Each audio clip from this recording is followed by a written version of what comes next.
Monsieur le ministre des Outre-mer, ma question porte sur les discussions à venir qui concernent la sortie de l'accord de Nouméa. Cet accord inscrit au cœur de la Constitution française demeure aujourd'hui la matrice politique et institutionnelle qui régit la Nouvelle-Calédonie. Il est le fruit d'un long processus, initié en 1983 à Nainville-les-Roches, où la société kanak a choisi de faire socle commun avec l'ensemble des victimes de l'histoire, mais aussi tous ceux qui s'inscrivent dans la volonté de construire une identité propre à notre pays. Dans la continuité de cet engagement historique, les accords de Matignon-Oudinot ont posé les fondations d'une paix durable, amorçant une démarche d'émancipation politique, sociale et économique via la provincialisation et l'accès progressif pour les compatriotes ultramarins aux responsabilités.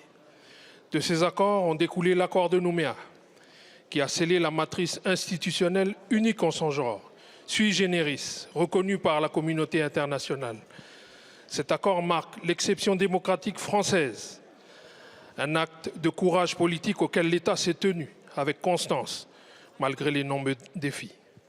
Aujourd'hui, nous interpellons l'État sur la nécessité de poursuivre dans cette voie. Nous savons que cette relation entre la Nouvelle-Calédonie et la France post-accord de Nouméa soulève des interrogations. Mais c'est ensemble que nous devons bâtir ce nouvel équilibre. Nous entendons les analyses de nos partenaires loyalistes. Après 40 ans d'histoire politique commune, nous ne sommes pas prêts à revenir en arrière. Nous redoutons que la vision proposée par certains qui prônent un fédéralisme interne exacerbé finisse par institutionnaliser une fracture territoriale et ethnique. Si nous acceptons une telle trajectoire, l'État contribuerait à créer un apartheid assumé, où Nouméa serait pensé en dehors du reste du pays. Imaginez Paris dissocié de la France pour des raisons ethniques. Dans une démocratie comme la France, pays des droits de l'homme, cela serait inconcevable. Monsieur le ministre, à l'aune des discussions engagées sur l'avenir institutionnel, pouvez-vous partager auprès de nos compatriotes de la représentation nationale le postulat?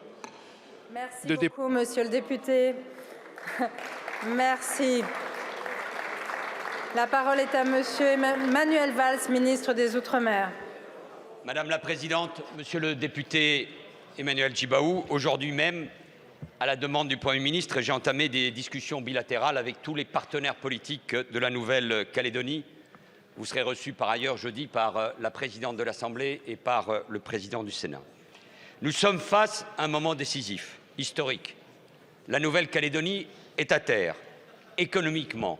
Les dégâts liés aux violences et destructions de mai 2024 sont considérables, estimés à 15% du produit intérieur brut et à plus de 2 milliards d'euros. 37 000 Calédoniens sont plongés dans le chômage et l'avenir est donc très incertain. L'État soutient et soutiendra la reconstruction économique. Elle nécessitera des réformes profondes. La Nouvelle-Calédonie est meurtrie. Monsieur le député, vous le savez, le sang a de nouveau coulé et les fractures sont profondes. Elles paraissent même irréductibles. Et j'ai le sentiment, personnellement, d'un terrible retour en arrière.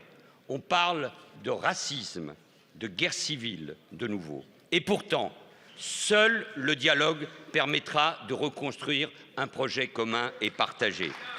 Les accords de Matignon et de Nouméa, avec la perspective du processus de décolonisation, sont, oui, monsieur le député, le socle de nos discussions. Elles sont même, si vous me le permettez, mon ADN. Et nous ne devons rien oublier de Michel Rocard et de Lionel Jospin, de Jacques Lafleur et de Jean-Marie Tjibaou.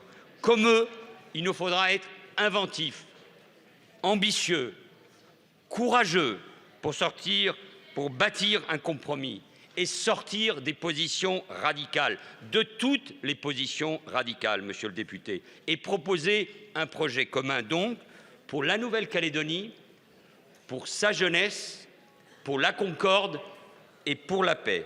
Croyez-moi, c'est la mission que m'a confiée le Premier ministre. Il vous l'a dit dans sa lettre, l'État prendra sa responsabilité et j'invite chacun à être à la hauteur de cette responsabilité. Merci beaucoup, monsieur le ministre.